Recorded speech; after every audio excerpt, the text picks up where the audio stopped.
ये है आज की ब्रेड और ये है वो ब्रेड जो कि 14,000 साल पहले खाई जाती थी। ये बहुत डिफरेंट है।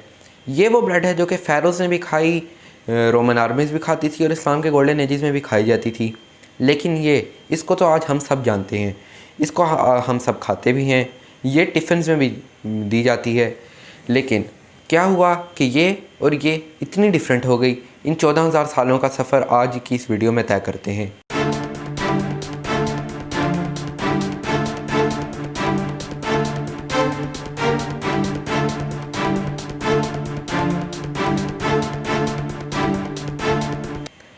सबसे पहले बात करेंगे कि ब्रेड स्टार्ट कहाँ से हुई।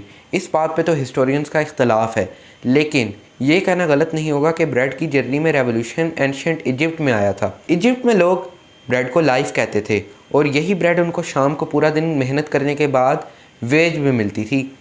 ये ब्रेड उनके लिए सर्वाइवल था, लेकिन ये ब्रेड तो आज हमारे लिए एक सोर्स ऑफ एंटरटेनमेंट बन के रह गया है। एंशिएंट इजिप्ट में सबसे पहले फूली हुई ब्रेड बनाई गई, यानी कि कुछ ऐसी। एक रात जब एक एंशिएंट इजिप्ट के एक मर्चेंट ने अपना गूंदा हुआ आटा रात को रख दिया और फिर रात को उस आटे ने हवा में से यीस्ट को एब्जॉर्ब कर लिया और सुबह जब वो बेक किया गया तो फूली हुई ब्रेड पहली दफ़ा लोगों के सामने आई। एक लंबे अरसे तक लोगों को ये लगता रहा कि जब हम एक ज़्यादा लंबे टाइम तक आटे को गूंद कर हवा के नीचे रख देते हैं तो इसकी वजह से वो आटा फूल जाता है और फिर हमारे सामने इस टाइप की कोई ब्रेड बन जाती है। लेकिन ऑब्वियसली ये गलत था। और फिर आता है इंडस्ट्रियल रेवोल्यूशन।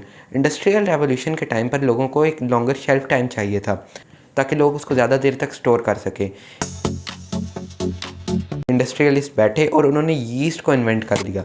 इसके बाद ना तो रात को आटा रखने की ज़रूरत होती थी और इससे ये प्रोसेस बहुत ज़्यादा फास्ट हो गया था, इससे कॉस्ट भी बचती थी। तो इसके बाद ये हुआ कि ये इस टाइप की एक ब्रेड बनाई गई और इसको पैकेट आइटम में कन्वर्ट करके सेल कर दिया गया। लेकिन ये ब्रेड बनाते हुए बहुत ज़्यादा कॉस्ट आती थी, इसलिए एक ग्रेन में से सीड और ब्रान, ये दोनों जो ज़्यादातर न्यूट्रिशन होल्ड करते हैं सीड का, ग्रेन का, इन दोनों को हटा दिया गया। इन दोनों को ग्रेन में से रिमूव करके जो बाकी बचा हुआ पार्ट था इसको फ्लोर बना के इसकी ब्रेड बनाई गई। इससे कॉस्ट भी बहुत ज़्यादा बच जाती थी। लेकिन इसमें सबसे बड़ा मसला ये था कि इसमें कोई न्यूट्रिशन बाकी नहीं रहता था। उस टाइम के इंडस्ट्रियलिस्ट ने ये बिल्कुल नहीं सोचा, क्योंकि उनका सबसे बड़ा मोटिव प्रॉफिट कमाना था। फिर ब्रेड कुछ ऐसी बन गई। लेकिन इससे अगला ब्रेड का रेवोल्यूशन तब आया जब इस ब्रेड को स्लाइस्ड ब्रेड में कन्वर्ट किया गया।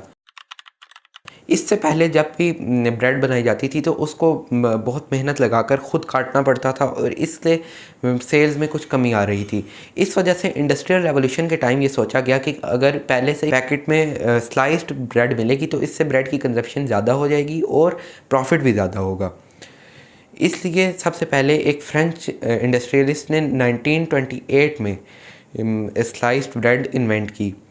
ये पहली दफ़ा थी कि जब ब्रेड की इंडस्ट्री में इस टाइप की एक ब्रेड इन्वेंट की गई। इसके बाद हमेशा यही ब्रेड खाई जाने लगी और फिर जहाँ एंशिएंट इजिप्ट में ये लाइफ थी, अब ये हमारी लाइफ के लिए ख़तरा बन चुकी है। तो इसका सॉल्यूशन ये है कि या तो हम अपने घर में ब्रेड बनाना शुरू कर दें, या फिर जब हम लोग ब्रेड ख़रीदने जाएं तो पैकेट के पीछे के इंग्रेडिएंट्स और सारी कैलोरीज वगैरह देख कर लाएँ, ताकि हमें विटामिन्स, फाइबर्स और हेल्दी फैट सब मिल सके।